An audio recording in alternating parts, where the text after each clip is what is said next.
War, war, war, we're going to war, it's a war, we're in a war, war with a virus, we're in a war, it's a war, the war is on, we're in a war, the front lines, the people on the front lines, the heroes. We're in a war with a virus, we're in a war with nature. That's what we're saying, we're at war with nature, we're in a war, everywhere you look, we're talking about a war with nature. Are we saying what we think about when we don't think about what we're saying? Who the hell knows? War is hell, and we're at war. And here to talk about it is my friend Joe Gooch from across the pond, as they say, in the UK.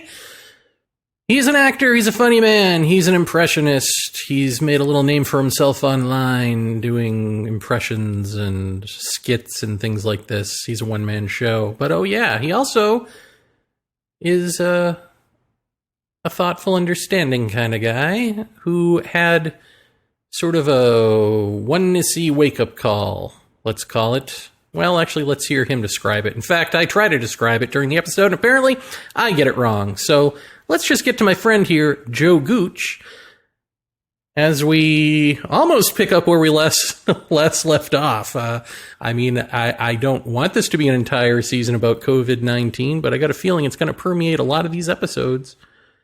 This episode is done in the vein of Dispatches from Deep Listening, the Writing Pathless Path on the OurUndoing.com website. How better to listen deeply than with another person in the room? Or at least on Skype from thousands of miles away. Take it away, Joe and me. Joe, thanks for doing this with me. Hello. You're welcome. Good to be here.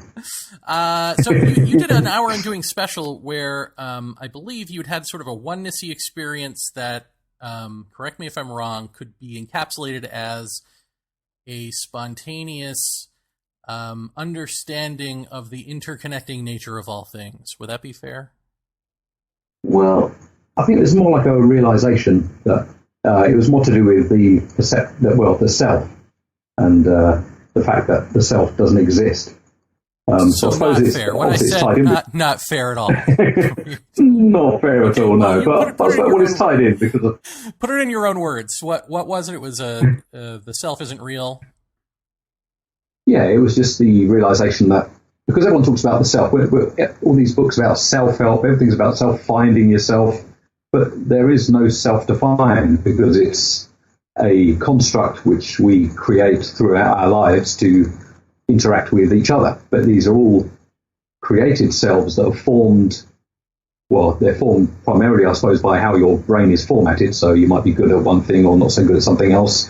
So that creates a part of yourself. Then how other people react to you, your experiences in life, that creates this self. But it's all a construct which you're using to interact in this world that we're in. But ultimately, what realized itself in me was that fact that it is just a creation. This self doesn't need to be destroyed. You don't have to overcome anything. This self, you just got to realize that it doesn't actually exist, and what you actually are is the conscious awareness behind that self. You know, like Oz behind the curtain. Yeah. Okay, so now you had that realization a number of years ago at this point, and yeah, only about two, if that, 1.5 maybe. Well, you're 1.5 to 2, yeah. That's a couple of years. Okay, good. Well, let's get these facts straight. That's a number of years ago. Yeah. Okay.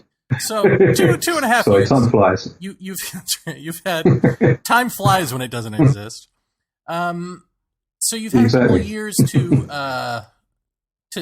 I mean, it's an interesting time to have had that epiphany, right, or to have that realization, because now you're watching all of these selves that don't exist sort of run around going mad.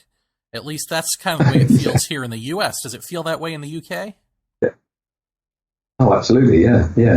You know, people are posting stuff saying, oh, you know, I can't handle this, you know, I'm so bored, I don't know what to do, this, that. Everyone's sort of everyone's grasping at things. It's like, just stop, just calm down. I suppose everyone's looking for that because of the culture that we live in the West. Of people want things, they want to be entertained. The whole nature of the internet and like Twitter especially is like, it really pulls you into like an addictive side of your personality because like things refresh quickly. Now they've got this auto refresh on Twitter, it's even worse. And now everyone's sort of stuck indoors without even, people are cracking up, it here seems. It seems political machinations. I mean, it seems as though the globe in its own way to greater and lesser extents has sort of taken a hard right turn to at least what we call the right wing, to conservatism, but not just conservatism like crazy people conservatism. Yeah. Trump, and you of course at least have a guy in charge extreme. Who looks like he fell off of Trump and kept growing. But I think he's probably still slightly more sane than Trump. I mean, what is your read of the political situation? Well, it's just insane. We've had 10 years of this government basically running the country into the ground, running our National Health Service into the ground, basically privatising everything they can get their hands on so they can carve it up and sell it off to their billionaire backers, like our mail system. That was a couple of years ago. That was sold off. And so even despite that, and despite people seeing in their own communities how this government has affected their community, like the rise in food banks, homelessness, all kinds of stuff like that, the social impacts of the policies, yet they still voted for more of the same in the last election with someone who's like he's I call him a pound shop, bargain bin, Churchill wannabe, because that's basically what he is. But people like him because he's got funny hair. And he talks a lot of far right sort of racist rubbish, like Trump. He's basically a pound shop Trump Churchill wannabe. Yeah. So is that different? Like, I guess what I'm trying to get at is, did it feel as though a switch was thrown somewhere in the ether and people who maybe you knew them personally, maybe you knew them peripherally, who never talked like that, suddenly became that? Or is your circle of people, friends, and even like Facebook friends who you may not know, but you know peripherally, have they basically remained the same people over the years through this? Yeah, most people I know are this. Most people I know, apart from maybe a few sort of family members or associates, or might have voted for that party in anyway. But most of my friends are more left leaning. And there's no way they'd vote for this party. I mean, there's no way I'd vote for them ever.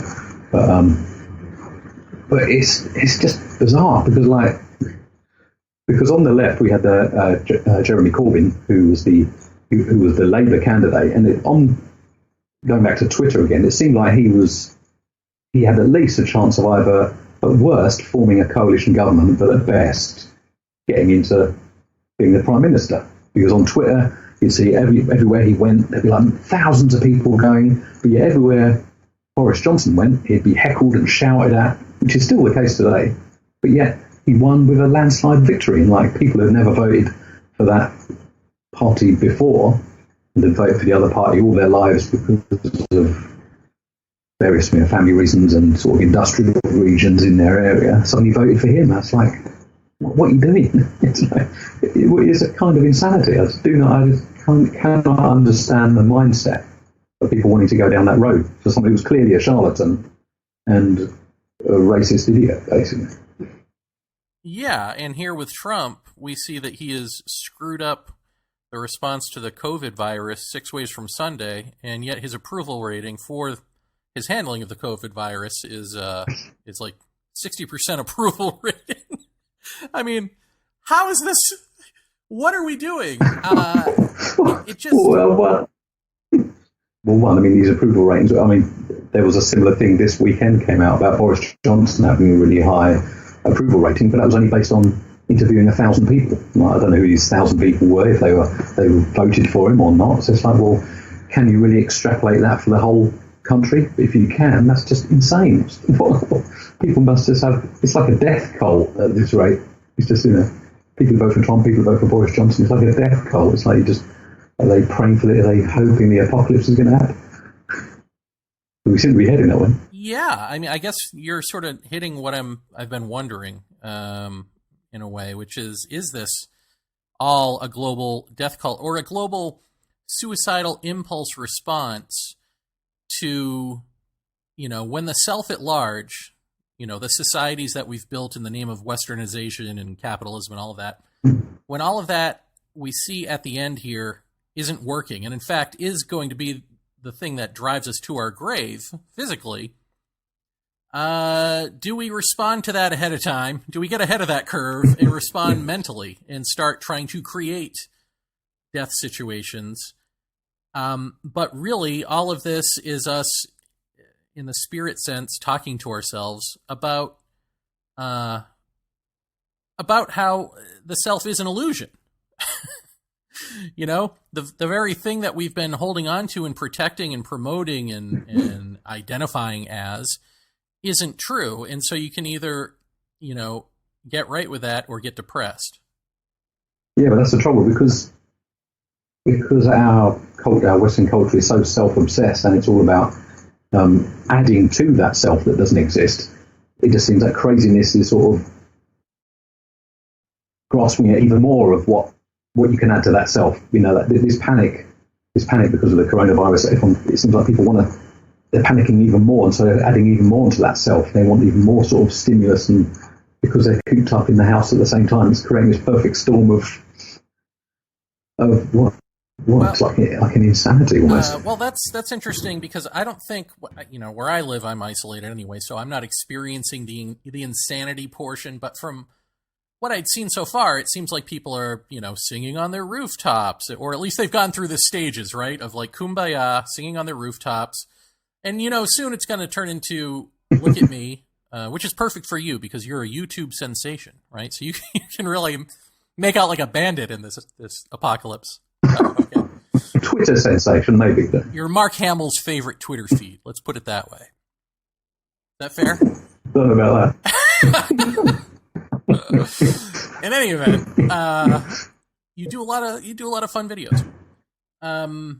But I think a lot of people are going to start doing a lot of fun videos and trying to be have the look at me moment, look at me, even more so than normal. That's what we're seeing with celebrities like Madonna doing videos in the bath and singing into a hairbrush about fried fish. It's like, what the hell's that about? Sounds like a Monty Python routine. Oh yeah, I haven't seen that. As you say, I've been doing a lot of videos lately, but I just get these sparks of creativity, and that's how I express it. But I'm sure you can say the same with Madonna, but it seems like really, it seems like quite a desperate plea for sort of look at me, why Madonna? You're one of the biggest stars in the world. How much more attention do you need? Well, there's the thing in psychology of if you can't stand being with yourself, there's a problem. Right. And so you could say from the psychological point of view, this is people who haven't learned or, haven't been taught or whatever, how to just be with themselves, how to be alone. But and maybe that's good enough. Maybe that's the problem. But I just think that there's the deeper thing of even that self isn't worth being with. And it. Like deep down, you know that this is all a fraud. And the only way that you're ever going to not repress that is to be stuck in an isolation chamber with yourself. Yeah, so maybe this sort of period of insanity is a necessary step on that path to realising, it'll either go one of two ways. You'll either realise, hold on a minute, this is all nonsense, or you'll just go utterly insane. Well, and this is the thing. I think it feels like that's true, but I think it's not a real choice. Like, I think the fact is we're going to go insane. You know what I mean? Like, I think we're so, like, everything about us is set up to be us. Well, we're already insane, aren't we? We already believe in a self that doesn't exist. Yeah. Well, and so to that end, the thing that I see here, again, going back to politics, just because it's so in your face, because there's been this presidential primary with the Democrats and all of that, I mean, the thing that you see is the same thing that you've already talked about, which is you've got this actual liberal candidate in Bernie Sanders, and then you've got everyone else. And, of course, we're told by the media to choose anyone else because he represents a real change to the system and can't have that. Exactly. But the thing is, the people who consider themselves liberal, who are the boomers, who used to be the hippies, who fought for civil rights and feminism and go down the list, they too seem to say en masse, we want Joe Biden. We want the guy who probably has dementia, will bring us back to just before Trump got into office, the situation that brought us to Trump in the first place.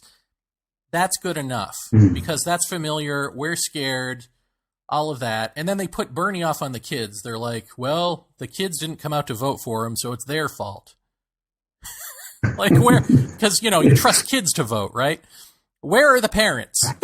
Why doesn't anyone care? Why does anyone think, and I'm talking about now the smart people in the room, the people who consider themselves to be politically savvy and paying attention and not like those Trump voters, are, in a sense, doing Trump light.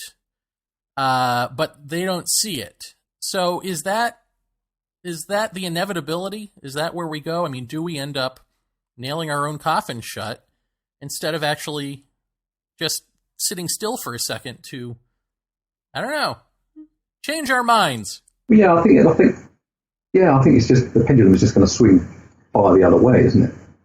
Maybe not as in far left, but just because it will go back as far away from Trump as you can get, but which will still take us back to that kind of sort of George Bush sort of. I mean, George Bush is looked at as like this cuddly sort of guy now. It's like, seems to have forgotten the Iraq War and 9/11 and a complete whitewash that was. It's like, really?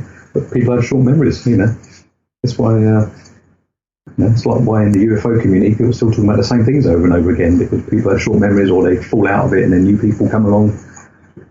It's just... It's sad when you put it that way. Yeah, I suppose. Just basically said George Bush would be a swing to the left. well, it's not. I suppose it's a swing to what's perceived as normality politics. That's what it would be, wouldn't it?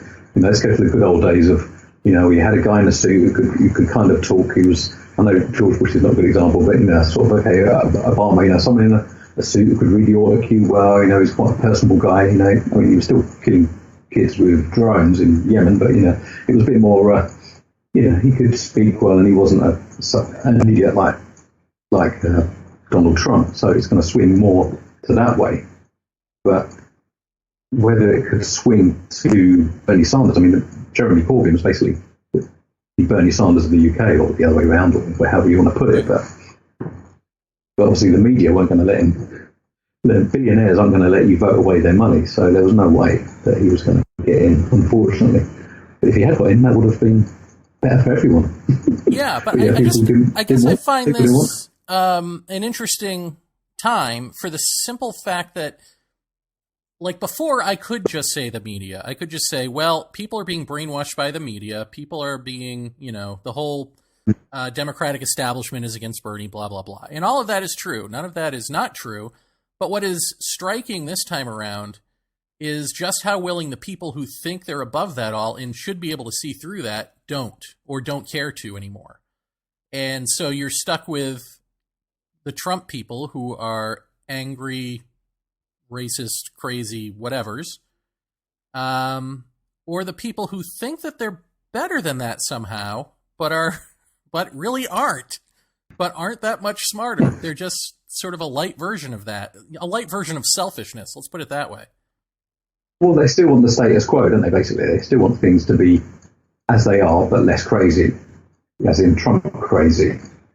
So what we had before Trump was still crazy, in that the sort of domination of the West, militarily, bombing countries all over the world. That's still utter insanity, but it was normalized. And then Trump comes along, and he's so unnormal in that way. He is so out there and crazy and divisive that people want to go back to that perceived normality, which is in itself an insanity, but people don't see it that way because they turn the other way. As people getting bombed in countries and miles away. What do we care? But then, of course, terrorism happens and it kind of brings it back to their door, doesn't it? But then they bomb even more as a reaction to that. The whole insanity carries on and carries on. So now, as we swing along on the pendulum, of course, as sanely as we can be and as healthy as we can be in that is the best way to be. But do you think that even that is enough? Is not enough? I mean, do you think a Jeremy Corbyn and or a Bernie Sanders changing the system, giving a revolution, overhauling, but still the system remains and that mind that can always swing back remains? Do you think that that's just sort of still putting off an inevitable, which is the mind has to go the way of the dodo bird, essentially? So you're saying what? So welcome the apocalypse. I'm saying and see what happens after that. No, because I still think that people need to be as comfortable in that as possible. But I'm just wondering if it's an inevitability. We either transcend this entire way of being or not. Or do you disagree? Do you think that somebody could come along, fix the system, revolutionize it, and really, for instance, go after global climate change in a way that works, and we all live happily ever after? Probably not. I mean, someone like a Jeremy Corbyn or a Bernie Sanders would be a step in the right direction in the short term, but then you've still got the insanity of the whole system, which relies on domination and exploitation. And so, yeah, I mean, do we need this apocalypse to happen to destroy everything and build up in a new way? But then that's, I don't know, what does that look like? Well, I think we know what that looks like. We've seen enough movies, haven't we? But, we're seeing it now. In the movies, we do a lot better than just shutting down the entire world because of a disease, right? It's not going to get off the settee. I mean, God, this is really... this is how we welcome the apocalypse. We're sitting on the settee. The flu has knocked out the world. Moaning about it. Again, it's crazy. It isn't. The other thing I wanted to... But we could surpass... If we could surpass all that by realizing that this self that we're fighting so hard to hang on to and to fight each other because that self disagrees with this self, or if we could get beyond that and realize that these selves don't exist, we are all conscious awareness behind that, then surely that realization of oneness could change things, you would hope, in a way which wouldn't require some kind of physical or and spiritual apocalypse. Because how can you be racist to someone when you know that these selves are just constructs? How can you hate anyone when you know that behind that we are all conscious awareness? So we are all one, we are all the same thing. And these are just different colour suits we're wearing made out of flesh, which we use to, in a physical way to interact physically, and then with these constructed selves to interact emotionally and personally. If we can get that realization, I think that's where a lot of dis-ease comes from within, because of that. Because the self is so, it's like society, Western society sort of hammers it on an anvil, especially now, with social media where you've got to get likes, you want people to like you, everyone's putting these sort of duck-faced selfies and getting likes and hits and subscribers, and it's all focusing in on the self, which is why you get a lot of celebs self-destruct, because they're looking for, and they have a lot of plastic surgery to try and keep young, because they've got to keep young and keep this image alive. But if they realise that image is just that, a created image, and it doesn't matter, then they wouldn't have so much invested. If you invest so much of your mind, your emotions and your spirituality in a fake self, then you can't be anything but disappointed or disheartened, because it's not real. Do you think that, well, let me ask you it this way. When you look around at the world, knowing what you know or understanding what you understand, as you just said it, are you still angry? Are you the same way that you would have been prior to your awakening or your realization? Yeah, I suppose I'm even more angry in a way because you see the even more futility of the way that we're divided against each other along lines of race, religion, sex, gender, sexual orientation. There's always new ways to divide us. And so, so it makes it even more angry in a way because you see the ridiculousness of these new ways that are found to divide us.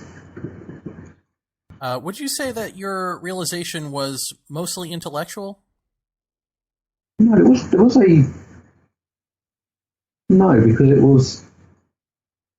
it was a realization rather than a thought, if you see what I mean. Because you can, it's easy to think, okay, we're all one, blah blah blah, and you can think about it as a thought process and understand that, but that's different to having it awaken as a realization within you. There was a peace that came with that. There was a stillness and a silence that came with that, and a feeling of an expanded awareness that came with that.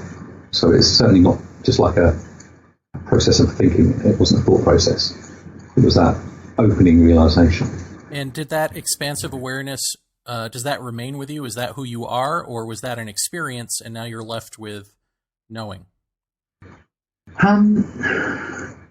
kind of a bit of both, really, because because at the same time, I still have to, make the dinner and get up and do what you have to do during the day. Still got to live in this, in inverted commas, real world that we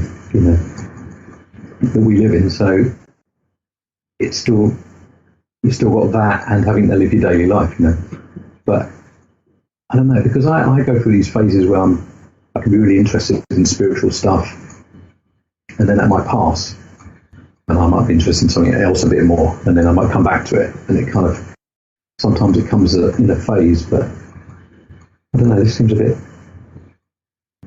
different now. It feels like, I don't know, because I'm on the verge of something in a way. I had a strange dream, which I think is I feel like a pull back to sort of spiritual things. I feel like more like a need for it. Not a need, it's kind of like, like you need water or food. I feel like there's a need there that needs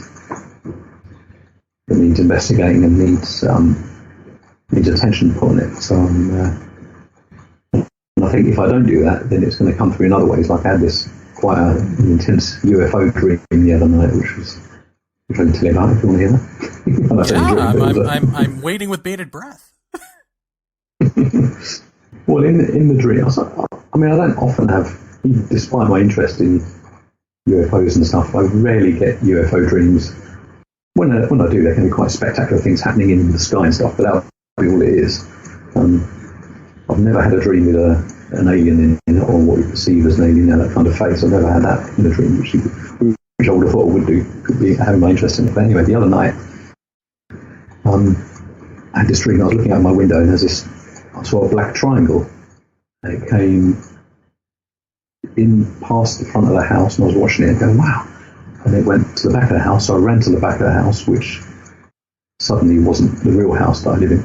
And it had these sort of French windows, long sort of glass windows, glass doors. And it was in the back garden now, just sort of hovering there, and then it started to go away. And I said in my mind, in the dream, "Oh, don't go away! Please don't go away! Come back!" And it came back.